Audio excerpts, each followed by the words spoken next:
están? Bienvenidos, bienvenidas a este espacio, La Voz de la Academia, a través de TV UNAM, el cual es muy importante para nosotros contar con todos y todas ustedes. Saben, estamos a través de nuestro canal TV UNAM y también a través de las redes sociales. Es muy importante para nosotros contar con todos y todas ustedes en estos espacios que son de mucha importancia. Hoy hablaremos de un tema que de verdad nos preocupa, un tema que de verdad nos preguntamos por qué estamos pasando esta situación en nuestro país, qué estamos pagando, digo yo, como hondureños ante situaciones en las cuales pues en algún momento llegamos a pensar que iban a ser cosas del pasado. Sin embargo, nuevamente ha saltado este tema de la corrupción en Honduras, poniendo en mal a los gobiernos, poniendo en mal a los políticos, desprestigiando cada vez más a una ya desprestigiada clase política hondureña. Está con nosotros el maestro Carlos Lanza. En un momento se nos incorpora Lester Ramírez del Instituto Universitario en Democracia, Paz y Seguridad. Vamos a iniciar con el maestro Carlos Lanza.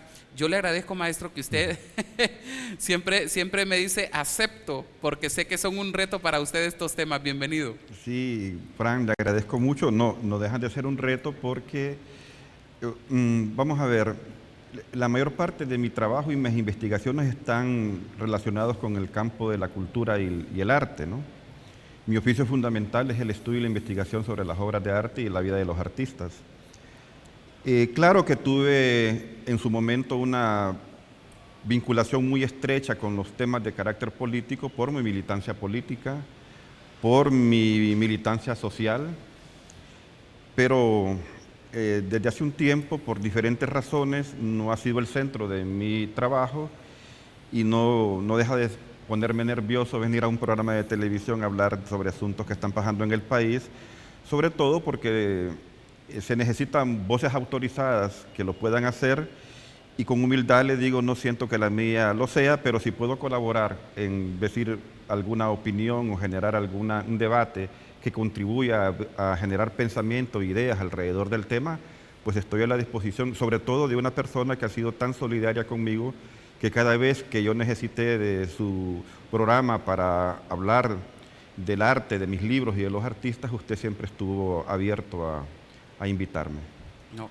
Y yo le voy a decir algo, maestro, y no es por otra cosa, sino por el hecho de que en Honduras necesitamos políticos transparentes, necesitamos políticos que se interesen de verdad en la población, pero también necesitamos que aquellos que generan opinión o que dan su opinión sobre estos temas de país también tengan cierta moral con cual hablar, porque vemos en los medios de comunicación a una gran cantidad de gente de gobiernos anteriores hablando de moral, hablando de en contra de la corrupción, abanderados ahora de esta lucha contra la corrupción, y uno dice, ¿con qué cara lo vienen a decir? Mientras que cuando yo me acerco a usted y sé que hablamos con usted, a pesar de tener su militancia política, a pesar de tener ese corazoncito, usted siempre ha sido claro con estos temas y siempre ha dado su punto de vista, no desde el partido, sino desde un lugar que corresponde prácticamente a quien de verdad sí tiene cara para venir a hablar a los medios y decir, esto está mal, esto no está bien, esto hay que corregirlo, esta gente está actuando de manera incorrecta. Y por eso es básicamente que yo digo, pues el maestro Carlos Lanza se merece un espacio para que podamos hablar de estos temas. Bueno, a la orden. Iniciamos entonces preguntándole ¿cómo usted ha evaluado toda esta situación después de que ya ha pasado más de una semana de que se dio esta situación, y en la cual pues sale un video de una diputada prácticamente hablando de miles de lempiras, y que también han salido temas en los cuales a alguna gente nunca le llegó la ayuda o gente prestó su nombre para retirar fondos de instituciones del Estado y que a la hora de la hora pararon en otras manos? ¿Cuál es su opinión al respecto? Bueno, la verdad es que ha sido impactante. Impactante no solo en el país, sino también fuera del país. Yo he recibido llamadas del extranjero, de personas que me han dicho qué está pasando en Honduras, el partido que mirábamos creíble se desborona o qué es lo que está sucediendo, ¿no? Entonces sí, he seguido el acontecimiento porque, vea, Fran, si a uno le dicen que la derecha conservadora y sobre todo la que se aglutinó o se aglutina en los partidos tradicionales y específicamente en el Partido Nacional es corrupta, pues uno como que está más preparado para asimilarlo. Sí. Pero cuando un partido como Libre empieza a tener las mismas prácticas, la tendencia de la gente es a pensar que estos son peores porque se ofrecieron como alternativa frente a la corrupción y rápidamente se empezaron a ver desde el inicio del gobierno indicios y prácticas muy relacionadas al estilo político que habían impuesto durante más de 100 años el Partido Liberal y el Partido Nacional. Se habían dado indicios incluso de raterismo, ¿eh? A ese nivel. Gente que robaba viáticos en falseando giras que nunca se dieron. Supe de gente que robaba dinerito para echarle gasolina al carro, pero eran cosas menores. Pero poco a poco uno se dio cuenta después de que habían prácticas ya bastante abusivas que iban directamente a golpear la estructura económica del Estado. Y esto último de ese Sol vino como a dejar bien en claro que existe una práctica organizada para poder saquear los fondos estatales. Yo me he preguntado, porque el Partido Nacional aduce que el partido no es el corrupto, dice, sino que son las personas o los funcionarios o los activistas los corruptos, pero que el partido como partido no lo es. Lo mismo aduce Libre. Libre aduce que estas son cosas aisladas que no corresponden a una dinámica de partido, sino de personas. Entonces, ahora que Lester se ha incorporado, yo creo que es la persona que está en mejores condiciones para responder esta pregunta. ¿Cuándo estamos frente a un hecho de corrupción que se puede atribuir exclusivamente a las personas o directamente a la estructura del partido? Porque en el caso del Partido Nacional ya no se podía atribuir directamente a uno u otro funcionario. Es que se demostró que era una estructura partidaria comprometida con el saqueo de los fondos públicos. Ahora me pregunto, ¿lo de Cedesol es un caso de Isis Cuéllar o es un caso de Cardona? ¿O realmente lo de Cedesol corresponde ya a un saqueo planificado, a una acción corrupta, estratégica, bien planificada para saquear el Estado desde el partido? ¿Cuándo realmente estamos frente a eso? Yo creo que hay una palabra clave que se ha utilizado últimamente, que en el caso de Cedesol parece que existe o ha existido una red. Así como se habló de la red de diputados, entonces parece que la palabra red es clave para designar o para establecer cuando ya no se trata de personas, sino que se trata de un robo directamente desde las estructuras del gobierno, como para decir que tal gobierno es corrupto o no es corrupto. Pero no sé si Lester tiene más argumentos en torno a esto, porque es un estudioso y le da el seguimiento a los acontecimientos, pero hasta ahora la defensa que ha tenido Libre es decir que los acontecimientos últimos que han sacudido al país en términos de corrupción corresponden a un caso aislado, pero que el partido nada tiene que ver con eso. Sí, Lester, gracias por acompañarnos. Gracias. Bienvenido a este espacio. Don Carlos, un placer de nuevo. Igualmente. Aquí compartiendo nuevamente este espacio. Le preguntaba, bueno, hablábamos desde un principio el hecho de que como hondureños en algún punto existió mucha emoción cuando vimos el cambio de un gobierno a otro En algún momento se pensó que tal vez este tema de corrupción no iba a ser tan acentuado como en el pasado.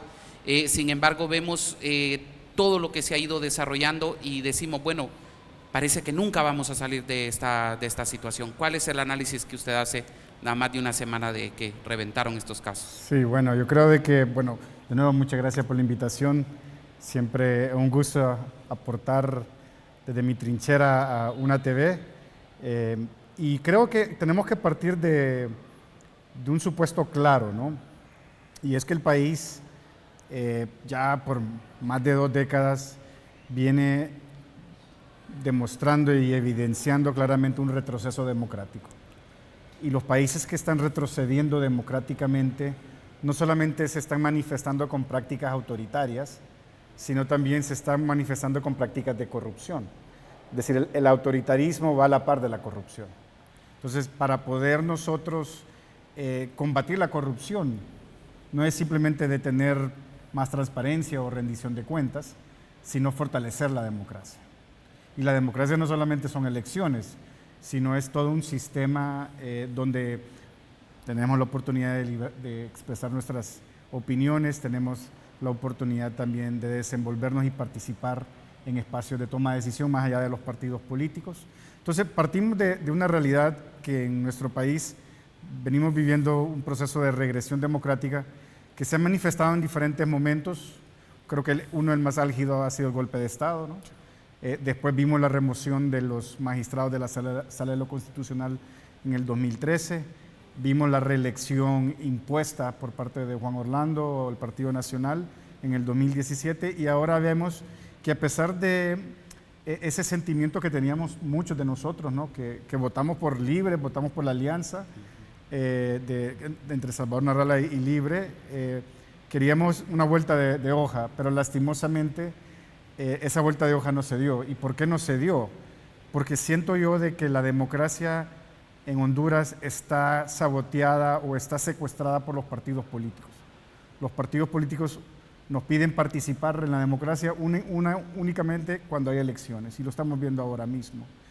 Entonces, ese elemento del retroceso democrático y las características de un partido como el Partido Libertad y Refundación, hay un autor muy importante que estudia mucho, que es la democracia en el mundo, pero especialmente en América Latina, que se llama Michael Levitsky. Y Michael Levitsky ha hecho importantes contribuciones a entender cómo la democracia retrocede, pero también ha estudiado los partidos políticos de izquierda en América Latina. Y Michael Levitsky plantea de que hay partidos de izquierda que se puede decir son más institucionalizados. Y esos partidos, por ejemplo, hay en Brasil, hay en Argentina, hay en Chile, hay en Uruguay, que son partidos que nacen 40, 50 años atrás y que se han comprometido con la democracia, ¿no? Pero dentro de este grupo también hay otros partidos que tienen una vigencia un poco más corta, 20, 30 años, que a esos partidos se les dice partidos caudillistas populares. Y dentro de esos partidos está el partido venezolano, ¿no? El partido también de Rafael Correa, y también el Partido Libertad y Refundación, que tienen sus características muy particulares. Se puede decir, nacen con el movimiento antineoliberalista, nacen con un planteamiento de reivindicación social, nacen con un planteamiento también muy popular de romper con las élites tradicionales. Pero además de esas características que son muy atractivas para sociedades altamente desiguales, también ante un Estado débil, frágil, sin controles, sin rendición de cuentas, tienden a la concentración del poder. Y es ahí donde esa concentración del poder también promueve la corrupción de nuevo. Es decir, todo eso está muy vinculado al autoritarismo, a la regresión democrática y a las estructuras de corrupción, porque en realidad, y aquí hablando lo que estaba mencionando Carlos, yo no creo de que eso es un hecho aislado. Esto es parte de una estructura. Son estructuras y ¿cómo podemos explicar y evidenciar esas estructuras? Bueno, este fin de semana, este viernes pasado, cuando expulsan a ISIS del partido o hacen un intento simbólico de expulsarla, porque para eso hay un proceso también, ella sigue siendo diputada, para perder su fuero como diputada tiene que haber un antejuicio, un juicio político. Ustedes vieron cómo el mismo Partido Libertad y Refundación, de la misma manera como el Partido Nacional antes, sale mediáticamente. En aquel entonces el Partido Nacional decía caiga quien caiga, ¿no? Sí. Y en esto somos impecables ante la corrupción, ¿no? Entonces son discursos, pero que al final vemos las medidas que toman, medidas más que todo para blindarse, medidas que buscan simplemente cuidarse y evitar mayor daños reputacionales, y especialmente en un contexto electoral que sin duda alguna le está pasando factura, ¿no? Más que un eslogan, como de una campaña publicitaria, ¿no? O sea, parece más bien. Yo hago una consulta con la IA, con la inteligencia artificial, y pongo corrupción en Honduras 2025, y me da datos importantes, y me llama mucho la atención porque es como un resumen esta tecnología, obtener la respuesta o información a su disposición de una manera casi ilimitada, trae datos bastante importantes que a uno muchas veces se le olvidan. Por ejemplo, dice que en Honduras la corrupción sigue siendo el problema significativo en 2025, afectando la gobernabilidad y el desarrollo del país. Algunos detalles: nepotismo y falta de transparencia. Yo creo que una de las cosas que más se le ha tachado a este gobierno es que hay una gran cantidad de familia de la presidenta y de don Manuel Zelaya que están en las estructuras del gobierno. También habla de reserva de información. El creciente uso de solicitudes de reserva de información por parte de instituciones públicas dificulta el acceso a datos relevantes y limita transparencia en la gestión pública. Habla también de corrupción sistemática. La corrupción en Honduras se considera sistemática, con casos de malversación de fondos públicos e impunidad que debilitan la confianza ciudadana y obstaculizan el desarrollo. Interferencia política. También habla de criminalidad organizada, iniciativas de transparencia. A pesar de las iniciativas para combatir la corrupción, como la estrategia del gobierno abierto local y la semana de gobierno abierto, la corrupción sigue siendo un desafío importante. Denuncias y sanciones. En 2024 se recibieron 58 denuncias a través del sistema 130, según datos de la Secretaría de Transparencia y Lucha contra la Corrupción.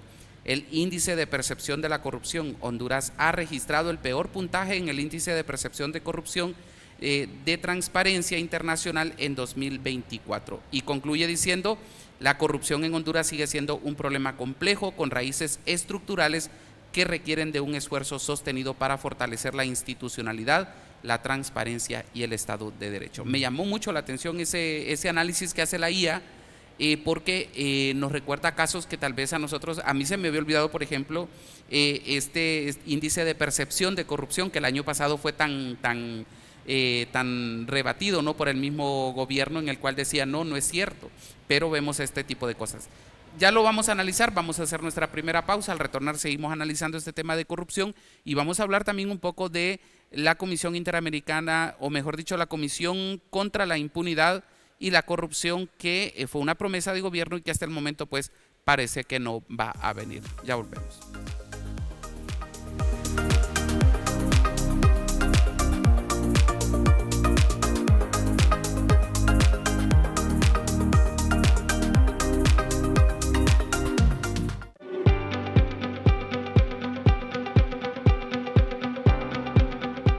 Información de escritores y escritoras hondureñas. Consejos sobre los libros que puedes leer. El análisis literario a cargo de los expertos.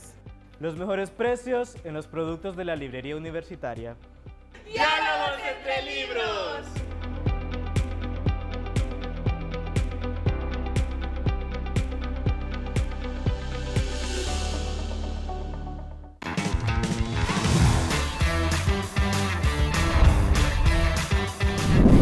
Se acerca el evento que desafiará tus límites y hará vibrar cada rincón de nuestra universidad. ¿Estás listo para vivir la emoción del deporte como nunca antes? Del 28 de julio al 1 de agosto. Ciudad Universitaria.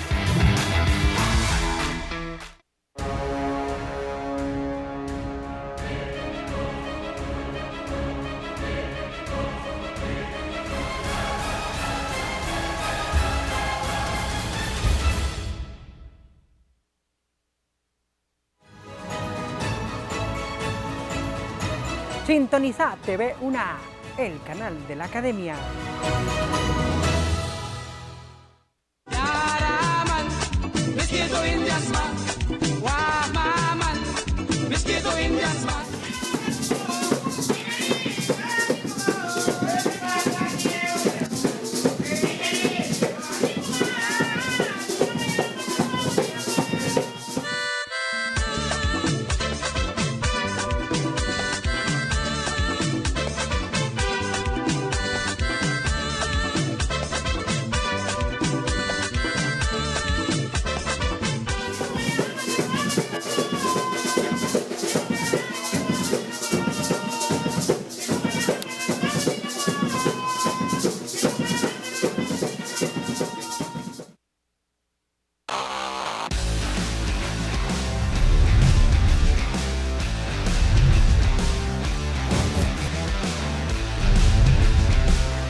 Gracias por continuar con nosotros. Estamos en directo desde Ciudad Universitaria llevándoles a ustedes estos temas que son de realidad nacional, temas que nos preocupan a todos y que nos deben de involucrar a todos los hondureños, pues estamos hablando de temas tan delicados como la corrupción.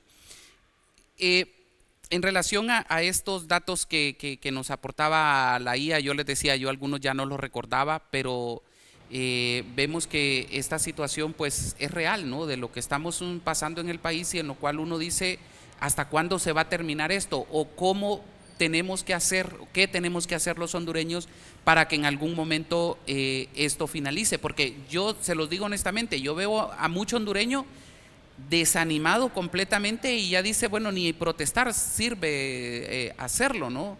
Porque al final de cuentas un momentito es y las cosas vuelven a la misma situación. Ahí tenemos, por ejemplo, cuando la marcha de las antorchas, por ejemplo, quisieron minimizarla y a la hora de la hora trataron de llamar a un diálogo. Lastimosamente, algo que yo también en su momento decía es de no politizarlas y que las terminaron politizando y las terminaron llevando a tirarlas por la borda, pues cuando el grupo de hondureños genuinos decían ya no queremos corrupción. Maestro. Vea, yo soy una persona que me defino como de un pensamiento de izquierda. Sí. Y aún así he tenido, y usted lo sabe, bastantes diferencias con el estilo de gobierno de Libre. Pero había algo que yo tenía en alta estima, algo que todavía uno podría decir, puedo criticar a Libre, pero en esta parte Libre se mantiene como un partido serio, que era el tema de la corrupción.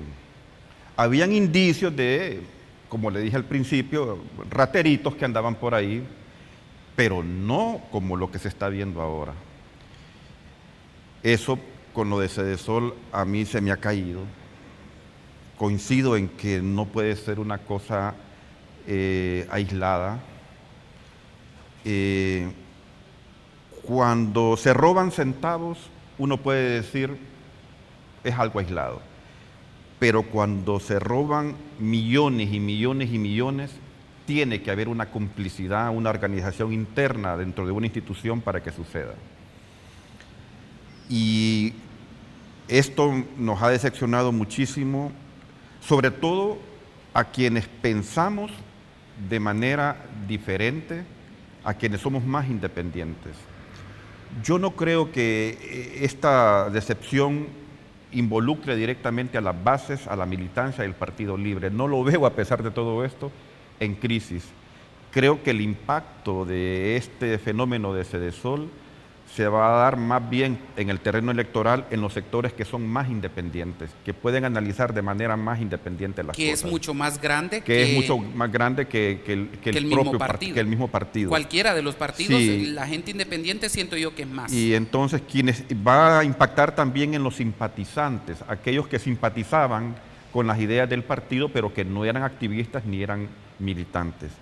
Entonces, da la impresión que el fenómeno de la corrupción pareciera que es un fenómeno cultural, que se mantiene durante décadas y décadas y décadas, al extremo de que ya el hondureño como que empieza a agachar la cabeza frente al fenómeno de la corrupción y a decir frases como, aquí el que no roba es pendejo, ¿verdad? Entonces, parece que el Libre no se escapó de esta dinámica. También creo que tiene que ver con que el sistema capitalista por naturaleza es corrupto también, porque si no, no tendríamos forma de analizar políticamente el fenómeno de la corrupción y lo tendríamos que definir solo desde el punto de vista moral, desde la moral o la dignidad que tengan las personas. Y yo creo que las personas en sí mismas, por sí mismas, aunque tengan inclinaciones a la corrupción, también encuentran un sistema organizado que les permite generar ese tipo de prácticas. Lo veo bien difícil. Hay una frase que dijo, por ejemplo, don Miguel Navarro, allá por los años 50. Don Miguel Navarro llegó a ser director de la Escuela Nacional de Bellas Artes y su hijo era también Miguel Navarro, que tuvo una importante librería en Comayagüela que se llamó la Librería Navarro. Dijo una frase que para mí, no sé, tiene una gran trascendencia. Dice, aquí en este país nadie se prestigia ni se desprestigia. El escándalo de Sedesol puede que pase en 2 o 3 semanas y ya no se vuelve a escuchar absolutamente nada y vaya quedando como un remanente más de esa cultura de la corrupción que cada vez más se hace más grande y nos abriga casi a todos. ¿Usted cree que le pase factura política en este proceso electoral al Partido Libertad y Refundación? Sin duda alguna. Es decir, el tema de la corrupción está siempre entre los 3 top problemas del país: corrupción, desempleo e inseguridad. Y por mucho tiempo la corrupción se mantenía en el tercer lugar, inseguridad, desempleo, ¿no? Y yo creo que hoy ya está, me imagino que en el segundo lugar le pasó la inseguridad. Obviamente el desempleo siempre se va a mantener en primer lugar, los problemas económicos, pero sí le va a pasar factura, le está pasando factura y es muy difícil que en 5 meses pueda revertirlo, muy difícil. Es que el problema es que la confianza se destruye en un día, sí, pero la confianza se construye en años, en verdad, en tiempo. La confianza requiere un proceso muy, muy longevo para desarrollarse. Y yo creo de que la confianza que le tenía Óscar, o la simpatía que le tenía, Carlos, al partido, como muchos más, ¿verdad? Como muchos más hondureños, que se sentían esa simpatía porque era un partido de izquierda, un partido que tenía una vena social, una vena más, se puede decir, consciente de las desigualdades del país. Yo creo que eso, más allá de la corrupción, también es lo que más daño le está produciendo, porque hay mucho sentimiento de decepción. Hay ese sentimiento, yo lo tengo, porque yo también voté por la alianza, pero también voté por algunos diputados que consideraba que iban a hacer la diferencia, ¿no?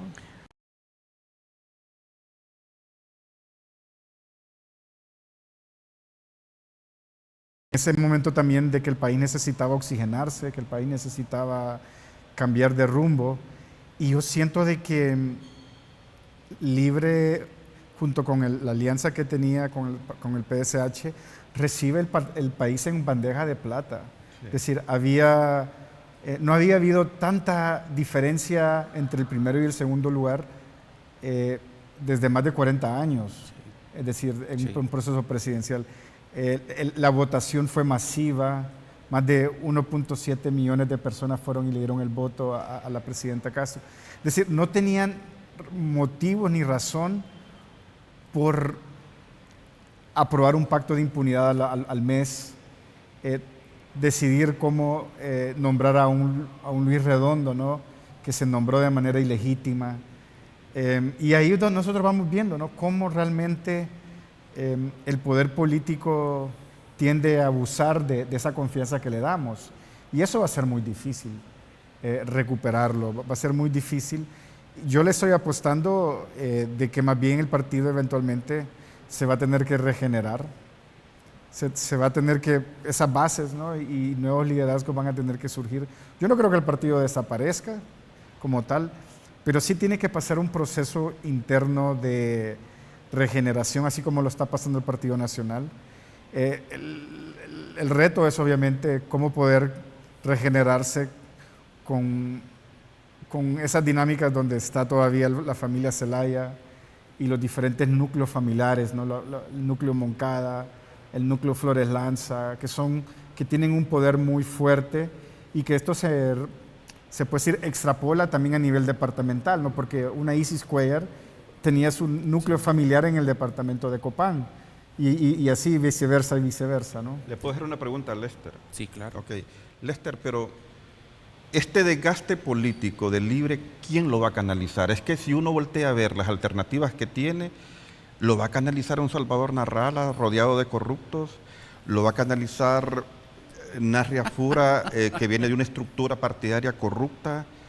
No meto aquí a Nelson Ávila, ni a Chano, ni a otros candidatos, porque no van a hacerle ni cosquilla a estos tres. Pero ¿quién puede canalizar esto, pues? Porque el país no cuenta con un proyecto político independiente por fuera de estos que existen, que pueda canalizar este problema. Es que ahí está la disyuntiva, siento yo, del hondureño, ¿no?, al que nos toca ir a votar. Se vota por el menos peor. Sí. Por eso le hago la pregunta, Lester. Yo dudo mucho que el voto del Libre se transfiera a otro candidato. Yo creo que personas como usted o muchas otras personas que votaron por Libre simplemente no van a ir a votar. O no van a votar a nivel presidencial y van a votar a nivel de alcaldes, a nivel de diputación. Pero no creo que el voto de Libre se transfiera, por ejemplo, a un Salvador Narrala, menos a un Tito Asfura.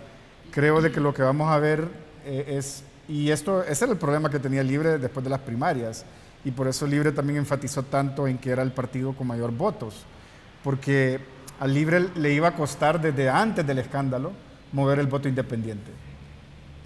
Entonces, ese votante independiente, hay dos tipos de votos que todavía no sabemos dónde están. Está entre el votante independiente, el votante indiferente y el que no va a ir a votar. Y yo creo que el votante que no va a ir a votar, el voto de abstención, va a incrementar después de lo que sucedió con estos escándalos, ¿no? Sí, porque el hondureño dice, bueno, ¿y ahora para dónde, no? Porque ese análisis que usted hace, yo creo que lo hemos hecho todos. Vemos hacia un partido y hacemos ese escaneo y decimos, vemos para el otro y otro escaneo, y también, ¿verdad? Porque vemos quiénes están a la cabeza de esos partidos o quiénes son los que mueven el partido. Entonces uno queda con ese pensamiento. Pero ahora bien, el Congreso Nacional sigue siendo el lugar de donde sale lo peor en corrupción, ¿no? Porque en primer lugar están manejando fondos cuando es un poder del Estado que, según la Constitución de la República, ellos están únicamente para legislar, para crear leyes que favorezcan al desarrollo del país. ¿Cuándo nos vamos a quitar esta carga?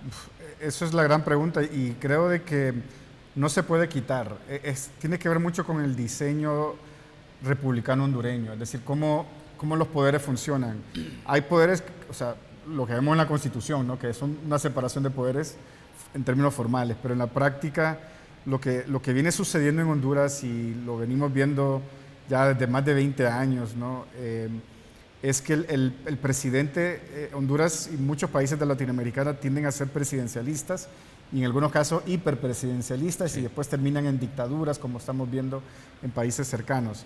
El problema es que si usted revisa en todos estos países quién es el que más proyectos de ley presenta, es el Ejecutivo. Ajá, sí. Entonces, por ser el Ejecutivo, el diputado, el legislador queda prácticamente sin chamba, ¿no?, que es la de legislar, la de presentar proyectos. Y el otro trabajo que tiene que hacer un legislador son dos grandes cosas. Legislar, que es producir leyes, y la otra es controlar al Ejecutivo. Entonces, si usted tiene un presidencialismo fuerte, no va a poder realizar ambas cosas. Entonces, ¿qué pasa? Lo vemos muy claramente en este escándalo de los fondos de Sedesol. Los diputados se convierten en unidades ejecutoras de Sedesol. Sí. ¿Y por qué? Porque saben de que lo que tienen que aprobar es lo que viene del Poder Ejecutivo. Entonces, lo que tenemos que hacer, y aquí puede ser algo drástico lo que voy a decir, pero tiene que haber una revisión de la Constitución primero, ¿no? Y si el diputado va a continuar con estas medidas, porque lo que podemos decir nosotros es lo que nosotros como políticos deseamos que no haya, que es estos fondos utilizados de esta manera. Otra manera es, sí, que los políticos, especialmente los diputados, gestionen estos fondos, pero que los gestionen a través del Ejecutivo, es decir, que los ejecute el Ejecutivo, que esto es lo que sucede en los Estados Unidos. El Senado, la Cámara Baja, estos diputados gestionan fondos para sus representantes locales, pero quien los ejecuta son las agencias federales. El problema es que el diputado quiere inaugurar la escuela, quiere inaugurar el puente, quiere inaugurar, ¿no?, la obra de electricidad. ¿Por qué? Porque el diputado en algún momento también quiere saltar a ser candidato presidencial. Entonces, esas dinámicas son muy complejas, pero a la hora yo creo de que lo que tenemos que pensar es cómo desde la Constitución se puede regular esto. Porque yo dudo mucho que los diputados el día 27, 28 de enero del 2026, cuando tomen posesión el nuevo Congreso, vayan a promover una ley que va a prohibir los fondos departamentales. ¿Por qué? Porque cada diputación vale por lo menos 26 millones de lempiras. Pagarse una diputación vale 26 millones, lo menos que le cuesta a un diputado, ¿verdad?, en un departamento pequeño. Aquí en Francisco Morazán, 40, 50 millones. Entonces, ellos tienen que buscar cómo pagar esa deuda también, ¿no? O sea, todo está mezclado ahí, es complejo, ¿no? Y en el Congreso Nacional prácticamente se le dio el tiro de gracia a la Sisi, por ejemplo. O sea, yo a esta altura yo no veo esperanzas de que tengamos una Sisi. ¿O usted sí tiene esperanza? No, maestro? yo me fui en la chalana. ¿Sabe por qué? Porque hace poco confesé que para mí Libre tenía algo de reserva moral porque no se miraba como un partido corrupto. Pero también cuando se señalaba por parte de Libre de que la Sisi no vino porque el Partido Liberal y el Partido Nacional no querían, y presentaban evidencias concretas de las votaciones en el Congreso Nacional cuando estos partidos se unían, pero ahora lo veo de otra manera. Pareciera que lo presentaban sabiendo de que no iban a votar a favor. Entonces, así yo me puedo poner muy de izquierda y muy revolucionario y muy Sisi, sabiendo que los demás van a votar en contra, ¿no? Claro. Ahora me vengo dando cuenta que cuando el Partido Nacional y el Partido Liberal acusaban también al Libre de no querer, en el fondo los tres tenían razón, ninguno quería que viniera, porque ya estaba de por medio este problema de Sedesol, ya se sabía. Sí. O sea, no es nuevo. Que esto estaba ensuciando la imagen del partido. Ya se sabía que una investigación de fondo iba a revelar la corrupción, no solamente en Sedesol, porque me dicen que estos 1.000 millones de lempiras del presupuesto nacional para que después los diputados los puedan utilizar, también está involucrado el FICH, ¿verdad? Sí. Son 6 instituciones las que están ahí. Lo que pasa que lo de Sedesol se sabe por ese video que salió. Claro, pero si no estaríamos... Pero si empiezan a investigar las demás instituciones que recibieron esos 1.000 millones y que se les repartieron en las 6 instituciones, se van a dar cuenta de la pudredumbre y la otra red de corrupción que hay al interior del gobierno a partir de ahí. Entonces, todo esto me hace pensar, hombre, qué ingenuo fui yo, pensar que aquellos dos eran los que no querían, el bipartidismo no quería, pero ahora me vengo dando cuenta que también hay razones objetivas para que el Libre no haya querido que venga la Sisi. Sí. Déjenme hacer una pausa para que Lester nos continúe profundizando sobre este tema de la Sisi. Es muy importante para nosotros saber lo que piensan nuestros invitados. Para eso tenemos estos espacios. Ya volvemos.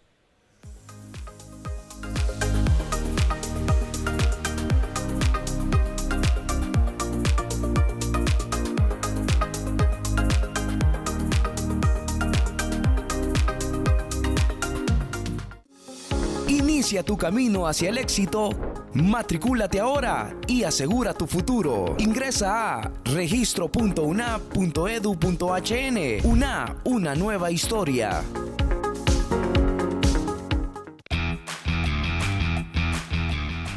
Ey, ¿ya viste lo que está pasando en TV1A? ¿Qué es eso? ¿Un canal más de noticias aburridas? Para nada. TV1A es el canal de la Universidad Nacional Autónoma de Honduras, que te conecta con lo mejor de la vida universitaria. ¿En serio? ¿Y qué programación podemos ver en TV1A? Hay de todo un poco, desde noticias y reportajes para estar siempre al día con lo que pasa en nuestra universidad. Ciencia, tecnología, entrevistas, entretenimientos y eventos en vivo. ¡Qué súper! ¿Dónde lo veo? Fácil, lo encontrás en Canal 4 de Claro y Cable Color, en Canal 59 de Tigo y Canal 54 en Mayavisión. También puedes verlos a través de su página web, en donde se transmite en vivo su programación. Y tiene redes sociales porque ya sabes, iniciando la universidad ya no veo televisión. Sí, tienen su cuenta en Facebook, Instagram, X, YouTube y TikTok. Voy a darle like. Siempre ando buscando qué ver. Sintoniza y conecta con la mejor programación universitaria.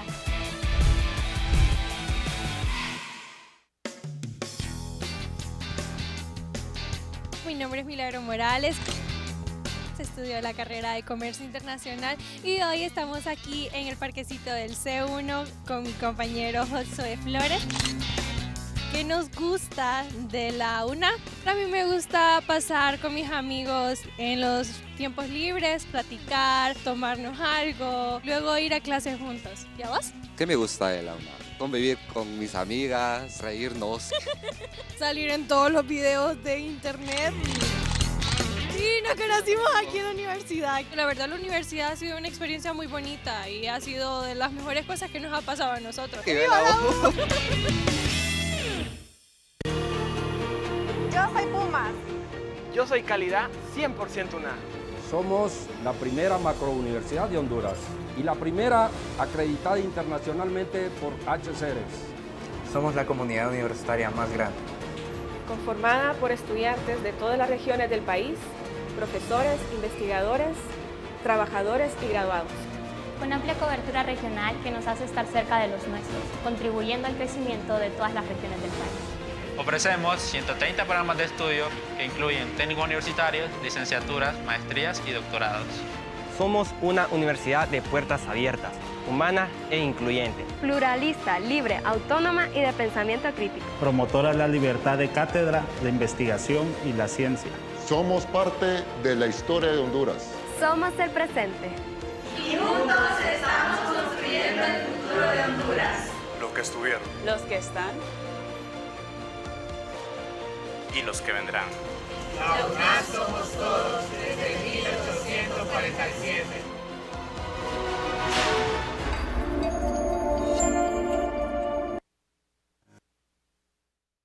Gracias por continuar con nosotros. Bueno, es que nos agarran en plena... Yo recuerdo que hay programas en los cuales colocan una cámara extra y durante los anuncios van poniendo lo que uno va hablando porque se ponen buenas las pláticas. Se ponen mejor las pláticas paralelas, ¿verdad? Lester, con este tema relacionado a la CICI, ¿qué análisis nos puede hacer luego de lo ocurrido en el Congreso Nacional? La hija de la presidenta Zelaya presenta presenta un escrito ante el Congreso Nacional y en el mismo pues prácticamente hay unos puntos que al final hace que las bancadas, sobre todo la del Partido Nacional, pues no se logre concretar y prácticamente los hondureños decimos aquí se terminó la CICI para nosotros. Para mí la CICI, yo lo voy a ser muy franco, porque yo trabajé de cerca con la MASI, participé en la conformación, por ejemplo, de la UFERCO, que antes era la UFESIC, participé en la selección y en las pruebas de confianza que se le dieron a los jueces anticorrupción. O sea, estuve muy cerca de las partes, se puede decir, técnicas de todos estos procesos y después me tocó estar cerca de la parte política. Y lo que sí puedo ver es que la CICI fue un discurso de campaña política muy apetecible, ¿no?, para el votante independiente. Es decir, el voto independiente, algo que siempre va a votar es a favor de medidas anticorrupción. Sí. Y eso, por ejemplo, va a ser el tema que no nos sorprenda que los partidos de oposición, ese va a ser el discurso nuevo. Yo no creo que la Sisi vaya a calar como parte del discurso anticorrupción, porque factiblemente hoy por hoy ya la Sisi no se puede financiar. Los Estados Unidos, que era el principal, se puede decir, cooperante en términos de financiamiento, y es el que le daba $40 millones anuales a la MASI, ya no va a pagar esta cuenta. La ONU, las Naciones Unidas, se está debilitando cada vez más, es decir, los fondos de la ONU están mucho más reducidos, solamente se está enfocando más ahora a ayuda humanitaria y a desastres naturales. La cooperación europea también, es decir, si queremos ver quiénes pueden pagar la fiesta, ya no están esos actores. Entonces, factiblemente ya no podemos hablar de que hay una oportunidad financiera de pagar eso. Y si lo paga el propio Estado, ahí hay un problema de independencia, porque, y ese ha sido uno de los argumentos que ha tenido Libre, ¿no? Nosotros queremos también aportar, porque así se nombra a la cabeza, así se nombran a los investigadores, y ahí se va perdiendo independencia. Entonces, creo de que el discurso Sisi, ahora como nuevo planteamiento de campaña, no va a cuajar. Yo creo que lo que va a cuajar es un planteamiento de una ley antinepotismo, y también mostrarlo desde la campaña. Es decir, porque hay actores de la oposición que también son familia, ¿verdad? Sí. Ahí hay gente entre el Partido Liberal, el Partido Nacional, que son familia. Entonces, tienen que ir pensando en cómo manejar un discurso de que están en contra del nepotismo, pero desde su propio partido político. Entonces, yo creo que por ahí va a ir el tema de la narrativa anticorrupción, y sin duda alguna van a haber otras promesas como controlar los fondos departamentales, que dudo mucho que realmente se implementen una vez que ganen el proceso electoral, ¿no? Yo me pregunto y considero de que, por ejemplo, la ONU le da, como quien dice, otra oportunidad. Creo que es la quinta ocasión que se firma un memorándum de entendimiento, pero ya sin aquel interés que tenía en un principio, porque, por ejemplo, esta ley, el pacto de impunidad que se le llamó desde un principio, la inmunidad parlamentaria, este tema de estos fondos departamentales, o sea, son temas que prácticamente para el gobierno no son negociables.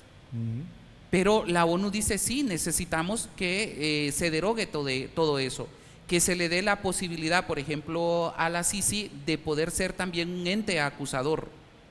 Pero tampoco vemos, y ahí lo que usted decía, se ve la complicidad de los partidos, de los tres partidos políticos más grandes representados en el Congreso Nacional, para que esto no se lleve a cabo. Sí, Fran, hagamos como que nos peleamos, pero ya tenemos un acuerdo. Debajo de la mesa nos entendemos. Un acuerdo, sí, así lo veo de esa manera. Ahora, yo creo también, como señalaba hace unos minutos, que este fenómeno de la corrupción es un fenómeno también cultural, es decir, se ha creado una cultura de la corrupción que se ha enraizado en la conciencia de la gente, pero entonces también es necesario hacer como una especie de política que vaya orientada a generar una cultura contra la corrupción, ¿verdad?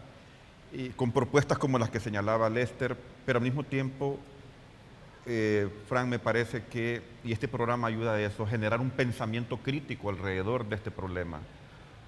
Porque en descargo de los ataques a Libre, tengo que decir que casi toda la prensa, Fran, y casi toda la sociedad civil, en los tiempos más duros de estos 12 años que vivimos de gobiernos nacionalistas, guardaron silencio frente a la corrupción. Eran voces aisladas, periodistas que de manera aislada, funcionarios que de manera aislada, miembros de la sociedad civil que de una manera más bien independiente hablaban del tema. Pero ahora que está lo del Libre, es un escándalo nacional y está bien, pero está bien que se genere y que también de aquí en adelante, cada vez que se muestre un escándalo de corrupción como el que hemos visto todo el país reaccione para ir construyendo una cultura contra la corrupción. ¿Verdad? Es complicado. Y era lo que yo le decía al principio a usted. Ahora que uno escucha a muchos protestar y decir que la corrupción, que aquí, que allá, fue gente que se quedó callada en un principio. Pero también hay organismos los cuales fueron abanderados en contra de la corrupción, que ahora están siendo atacados. Sí. Y que no me parece justo, porque ellos dieron la cara, y muchos de los que ahora los están atacando eran de los que andaban atrás de esos organismos, apoyando el trabajo que estaban realizando. Claro. Y en eso tenemos que ser claros, no podemos olvidarlo, porque así pasó. Sí, porque recuerdo que en los tiempos de Juan Orlando, a la señora Castellanos, Libre casi le pone una medalla, ¿no? Sí, ¿verdad? Y ahora la condenan. Sí, claro, es la peor enemiga de... Ahora, siempre aprovechando a Lester, porque yo tengo mucha confianza en sus argumentos. Lester, ¿qué tan elástica es la moral del Partido Libre? Porque este partido, ¿en qué se diferencia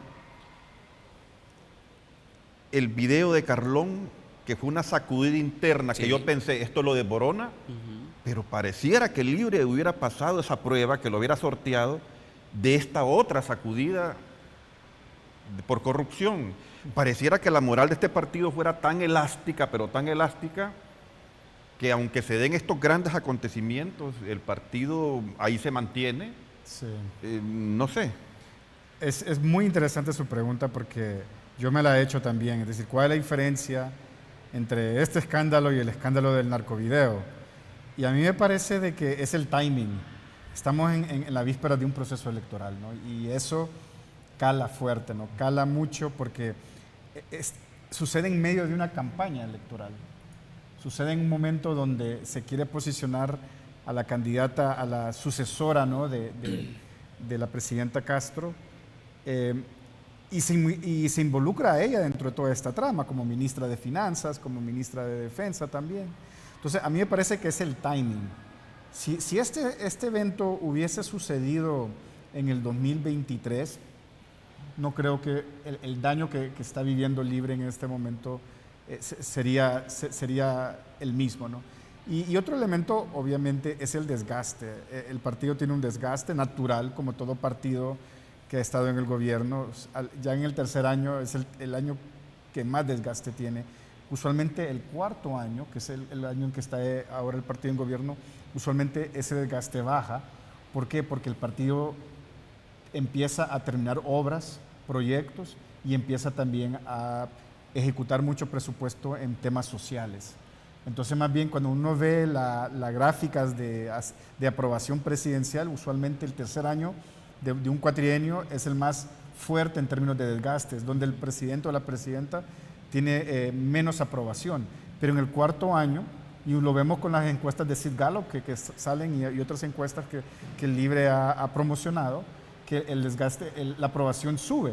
¿Por qué? Justamente eso, porque están inaugurando obras, están inyectando bastante dinero en proyectos y están repartiendo, obviamente, clientelismo político, ¿no? Y ahora bien, ¿las acciones que está realizando Libre cree que son suficientes o debería de ir más allá en contra de quienes están implicados en este caso? Es que el problema que tiene el partido es que tiene tantos frentes abiertos, que más bien yo siento que va a entrar en una dinámica de desesperación, y eso me preocupa, porque cuando nosotros nos desesperamos como persona, no ponderamos los efectos ni las consecuencias. Es una desesperación que puede convertirse en actos de violencia, en actos de sabotear un proceso electoral, en actos de reprimir a la población, en actos de censurar a los medios de comunicación, e irse mucho más allá. Y eso es lo que me preocupa. Yo creo de que este es el momento donde fuerzas moderadas dentro del Partido Libertad y Refundación deben también empezar a intervenir y deben calmar. Ayer vimos un ejemplo con lo que pasó en el Consejo Nacional Electoral, que prácticamente pararon un proceso de contratación, una licitación, simplemente porque no le parecía al Libre la votación que se dio en el Consejo Nacional Electoral de 2 contra 1. Sí. Pero si a una persona, si a usted, a nosotros no nos parece un proceso, están las vías administrativas o las vías legales, pero nosotros no vamos a entorpecer el proceso de manera violenta. Primero utilizamos la institucionalidad. Entonces, eso es lo que me está preocupando bastante, de que en vez de utilizar la institucionalidad, utilicen la violencia. Y eso puede conllevar a situaciones catastróficas para el país, ¿no? Fran, yo pienso que las medidas que ha tomado el partido, como de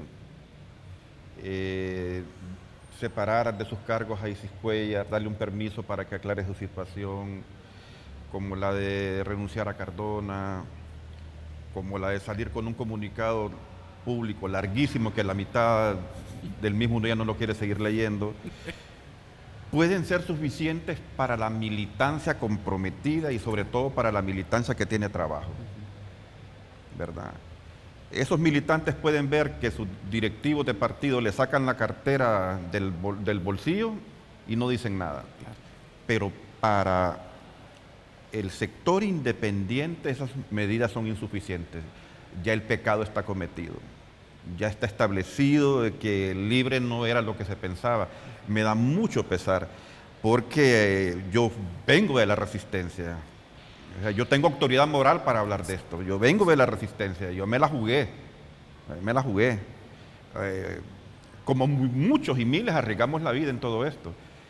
Pero todavía quizás sea posible que las voces que menos se han escuchado dentro del Libre y que son las voces más genuinas y que están marginadas dentro del partido, tengan la capacidad hoy, con la moral que tienen, de decir esto no puede seguir sucediendo y tenemos que hacer un cambio de rumbo dentro del partido.